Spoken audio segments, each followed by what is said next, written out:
There's a secret the top 1% of dating coaches will never share with you. Not because it's complicated, but because it's devastatingly simple. While everyone else is obsessing over what to say or where, the truly perceptive are reading an entirely different language. They're watching the micro movements that happen in the first 3 seconds of meeting someone. These tiny signals, invisible to the untrained eye, reveal more truth than an hour of conversation ever could. The most attractive people aren't just confident, they've mastered the art of reading what others desperately try to hide. And today, I'm pulling back the curtain on this hidden world, because once you see it, you'll never unsee it. Let me introduce you to the halo effect, the psychological phenomenon that's controlling your dating life without you even knowing it. When someone is physically attractive, your brain automatically assumes they're also kind, intelligent, and trustworthy. It's an ancient survival mechanism gone haywire in the modern world. This cognitive bias doesn't just influence who you swipe right on, it blinds you to critical red flags that are hiding in plain sight. The person with the perfect smile might be concealing deep insecurities that will surface 3 months into the relationship. And here's the twist. The most dangerous people in dating aren't the obvious villains. They're the ones who've learned to weaponize their halo. Now, let's talk about what your date's eyes are really telling you in those first crucial moments. There's a micro-expression that lasts less than half a second, but it reveals everything. When someone genuinely likes you, their pupils dilate slightly. It's involuntary, impossible to fake. But here's what most people miss. Watch what happens right after they compliment you. Do their eyes soften, or do they immediately scan the room? That split-second glance away is your first red flag. It signals that they're more interested in who's watching them give you attention than in actually connecting with you. This isn't cynicism, it's pattern recognition that could save you months of heartache. Here's a secret that will transform how you evaluate every first date. Insecure people have a tell, and it shows up in their compliments. When someone with deep insecurity compliments you, they're not celebrating you, they're negotiating their own value. Listen to the structure of their praise. Do they say, "You're so beautiful," or "You're so beautiful, I can't believe you're here with me"? That second half? That's the red flag. They've just revealed they view the relationship as a transaction where they're getting the better deal. This mindset creates a toxic foundation where they'll eventually resent you for the pedestal they built. The healthiest partners compliment you without diminishing themselves in the process.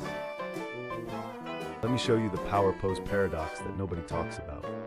We've all heard that confident people take up space, right? But there's a darker version of this that screams insecurity. Watch for the person who dominates space aggressively, manspreading, loud talking, constant touching. This isn't confidence, it's compensation. Truly secure people have a relaxed, open posture without needing to prove anything. They make you feel invited into their space rather than intimidated by it. The difference is subtle but profound. Confidence is magnetic, while overcompensation is repellent once you learn to spot it. And here's the kicker. The louder someone performs confidence, the more fragile their ego actually is. There's a micro-expression called the contempt smirk that relationship psychologists consider the single most predictive sign of relationship failure. It's a tiny one-sided mouth raise that happens when someone feels superior to you. You'll see it flash across their face when you share something vulnerable or make a small mistake. This expression is so toxic that researcher John Gottman found it predicts divorce with over 90% accuracy. Why? Because contempt is the opposite of respect, and once it enters a dynamic, it metastasizes. The scary part is that many people displaying this aren't even aware they're doing it. Their subconscious superiority complex is leaking out. If you see this in early dating, run. Not walk, run. Now let's decode the mirror test. And no, I don't mean checking your reflection. Psychologically healthy people naturally mirror your energy and body language when they're interested. It's subconscious rapport building. But here's what reveals deep insecurity. When someone mirrors you too perfectly, too quickly, this over-mirroring is called chameleon behavior, and it suggests they don't have a solid sense of self. They're so afraid of rejection that they become whoever they think you want them to be. 3 months later, you'll wonder who you're actually dating because the person keeps changing. Healthy mirroring is subtle and natural. Desperate mirroring feels like you're talking to your own echo, and that echo has no authentic voice of its own. Here's a vulnerability test that separates the emotionally mature from the emotionally stunted. Share something mildly embarrassing about yourself and watch their reaction time. Secure people respond with warmth within 2 seconds. A smile, a reassuring touch, a relatable story.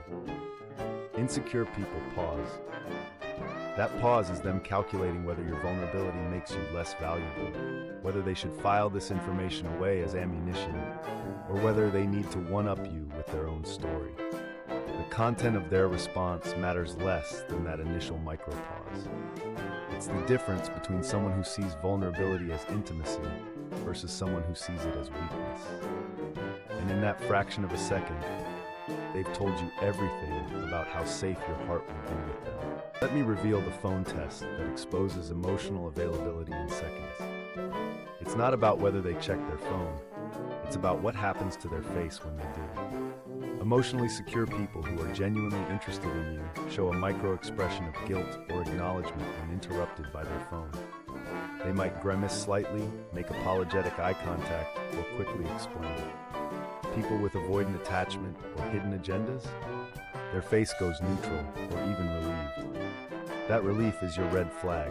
They're actually grateful for the interruption because intimacy makes them uncomfortable. The phone becomes their escape hatch from connection. Notice this pattern early, and you'll save yourself from the push-pull dynamic that defines anxious avoidant relationships. There's a linguistic pattern that reveals emotional immaturity better than any questionnaire. Listen to how they talk about their exes. Secure people take partial responsibility and speak with neutral or even kind tones. But here's the red flag. If every ex is crazy, toxic, or obsessed, you're not hearing about their exes. You're hearing their confession.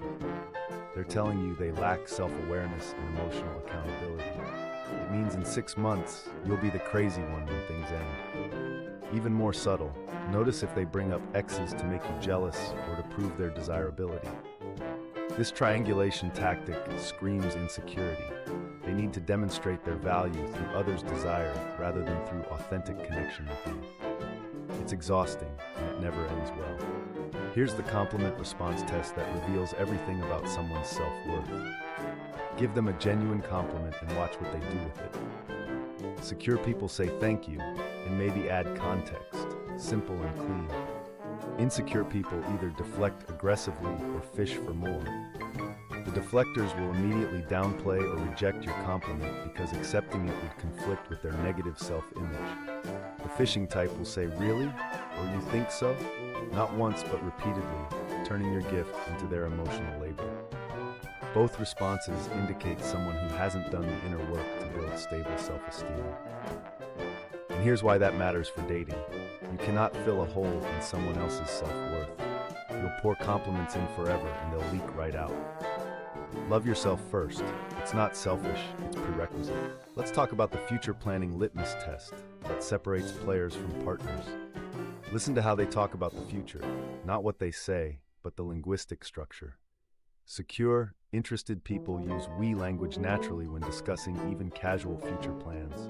We should check out that restaurant, or we'd probably enjoy that concert. People hedging their bets use exclusively I or you language, keeping everything compartmentalized. Even more revealing, watch their comfort level when you mention anything beyond next week. Do they lean in with enthusiasm, or do they subtly change the subject? That discomfort with future talk isn't about being casual, it's about keeping one foot out the door. Real attraction makes people curious about building something.